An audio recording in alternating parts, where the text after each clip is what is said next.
Hey everyone, welcome back.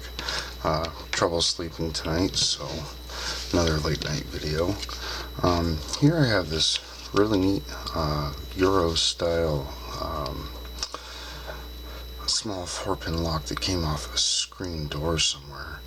I just thought it looked kind of cool. A little thumb turn. Looks like a little Yale style keyway. And I figured I'd try to give it a pick. So I'm going to use the 30,000th turner from the Genesis set and my short flat hook, and we'll try to give it a go. I'm trouble getting my pick in. And there we go. It wasn't too bad. The key to this one was light tension, and it was more of a kind of a scrub across the pins than actually trying to single pin pick it.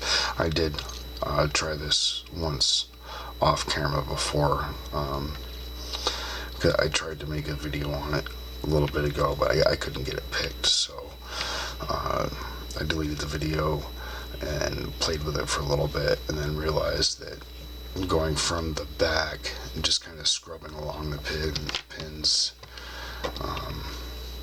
going in and then just kind of scrubbing my way back, and that would get it. So that's all I have for this one, and we will see you in the next one.